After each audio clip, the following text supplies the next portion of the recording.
Hi guys, Naomi Festera here, exercise physiologist, exercise scientist, nutritionist.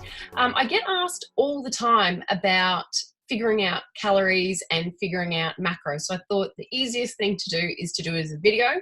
Under this video here, there is a worksheet. So you can download that and follow along and personalize this for your individual situation. So I'm just going to pull up the whiteboard and I'm going to show you how to calculate your calories. So on the worksheet, I've got an 80 kilo woman who's got 50 kilos of lean body mass. So 80 kilos with 50 kilos of lean body mass. She's wanting to lose 20 kilos, 20 kilos and training 3 times per week. So she's weight training 3 times per week. So the first thing we're going to do is we're going to work out her maintenance calories. So the way to do that is you take someone's weight in pounds and you times it by 14 to 15. So a lady, someone who weighs 80 kilos, that is 176 pounds. So we're going to times that by 14 and we're going to go 176 times by 15. Now, I've already figured out these calculations earlier, as you know. So that equals 2464 to 2640 cows. So somewhere between 2,400-ish cows to 2,600 cows, just to maintain that weight at 80 kilos. Now, she doesn't want to stay at 80 kilos. She wants to lose weight. So when we do weight loss calories, what we do is we go weight in pounds times by 10 to 13. Now, really important at this point to understand, this is really general. You have to consider your individual situation. Number one, you have to consider how much exercise you're doing. If you're doing 2 sessions a day, 6 days a week, you need to be really careful with putting yourself, at that lower end of the scale. So if you're, 60, let's just say you're 140 pounds, and you then times that by 10, that's only going to give you 2,000, that's only going to give you 1,400 cows. So that's probably not going to be enough to sustain all the exercise that you're doing. So you do need to be really careful about the deficit that you create based on how much exercise you're doing and how much weight you have to lose. So if you don't have a lot of weight to lose, your deficit needs to be smaller. If you have a lot of weight to lose, then you can absolutely make a go on the bottom end. So if you've got a lot of weight to lose, you might start here on the 10, but if you don't have much weight to lose, you might head towards the 13. So with this lady, that's 176 pounds, and we're going to times that by 10 on one end. And then on this side, it's 176 times by 13. Okay. Then that gives us that 1,700 cows through to 2288. So her weight loss calories, as you can see, are obviously in a deficit from the maintenance calories. So you know you've done your numbers right. Okay. Now, from here, you've got a choice about whether or not you want to go low fat or low carb. Now, both are fine. The most important thing you need to do, though, is you need to make sure your protein's right. Now, in this example, we actually have how much lean body mass she has. So we're going to use that in the calculation. When you're calculating your protein, if you know your lean body mass, that is what you should use.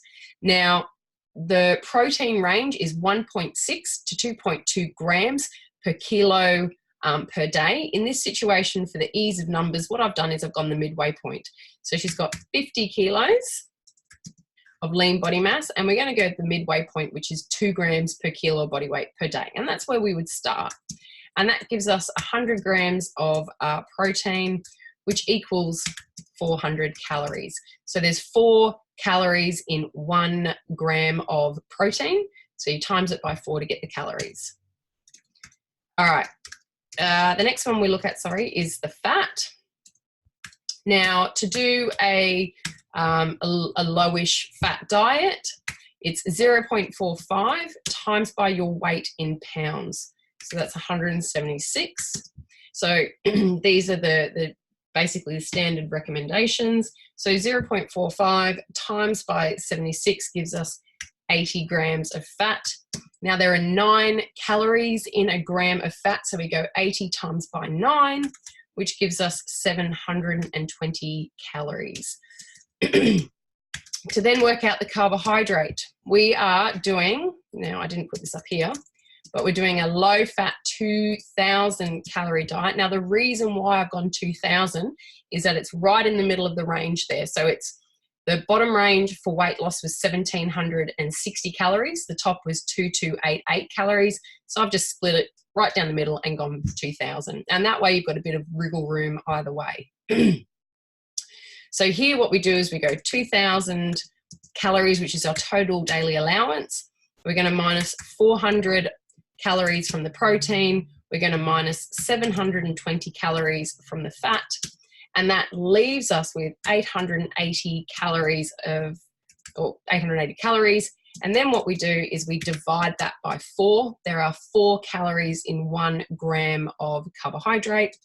And so that then gives us 220 grams of carbohydrate. So following a low-fat, calorie-controlled diet, so 2,000 calories, you would be eating 400 calories of protein, which equals 100 grams of protein. Now remember, that is not the weight of the meat. If you're weighing your protein, you know, chicken isn't 100% protein. Steak is not 100% protein. So 100 grams of cooked chicken is going to give you about 30 grams of protein. 100 grams of cooked steak is going to give you about 25 grams of protein. 1 egg will give you about 6 grams. So just be mindful that it is 100 grams of protein. It is not the weight of the food. So you're going to have 100 grams of protein, 80 grams of fat, and 220 grams of carbohydrate. Now we can do it again, looking at low carb. Still obviously 2,000 calories, and we're going to match the protein. So the protein always has to be matched. You can't compare diets if the protein was different. We know protein is important. It is the most important nutrient. You have to nail your protein. You need to get it right. And if you want to compare low fat and low carb, the only way you can fairly assess them is if the protein is matched between the diets. Okay, so that gives us 100 grams of protein again and 400 calories. So now what we're going to do is we're going to work out the carbohydrate, because on a low carb diet, for this low carb diet, I've got 100 grams. Now, some people are going to be squawking at me that 100 grams is not low carbohydrate. But if you look at the low fat one over here, that's 220 grams of carbohydrate. So you're halving that. So that is definitely low. The CSIRO recommends that for people with diabetes that they have 70 to 100 grams of carbohydrate per day. And the current dietary guidelines are up around, 300, 350 grams of carbohydrate per day. So 100 grams is absolutely low carb. Going under 50 grams of carbohydrate per day will put you into ketosis, or should put you into ketosis, and that would be a ketogenic diet. And that's what I consider to be very low carb. Low carb, I would say, is 50 to 100 grams per day, and then moderately low carb would be, sort of in the vicinity of about 150 grams per day. So, you may not agree with me. You might think that's too high, but you could just change the calculation then. So if you don't want to do 100 grams of carbohydrate and you want to stick at 50, just change the number here to 50. So that then gives us 400 calories, remembering that there are 4 calories in 1 gram of carbohydrate. Okay, so now we need to do the same thing we did before with carbohydrate. We're now going to do that with fat. So our total calorie allowance is 2,000. We're going to subtract 400 calories of protein. We're going to subtract 400 calories of carbohydrate, and that leaves us with 1,200 calories of fat. Now, remembering there are 9 calories in 1 gram of fat. So we go 1,200 divided by 9, which gives us 130 grams. And what this shows us then is that you can calorie control both low fat and low carb. And if you're finding that you're not losing weight, or if you're finding that you're just struggling, sometimes it is really beneficial to put the science back into your meal planning, and just to spend a bit of time putting what you're eating through MyFitnessPal, Fat Secret, Chronometer, any one of those nutrition tracking apps, and just to become really aware of what you're eating and make sure that you are in fact eating enough, you're eating enough protein, or that where you don't realize you're actually overeating, or you're consuming things that are much higher in energy than you realized. All right, I hope this helped. And if this helped you, please, please, please, please share us in your social media feed. So you can tag me, Trained by Naomi. Oops, if I can do that. And then at Naomi Fostera. I'd love to see your calculations. So if you want me to check your numbers, put it up on social media, put it on Instagram, put it on Facebook, and tag me, and I will take a look at your numbers and make sure you are on track. All right, everyone, hope you're having an amazing day, and I will see you later. Bye.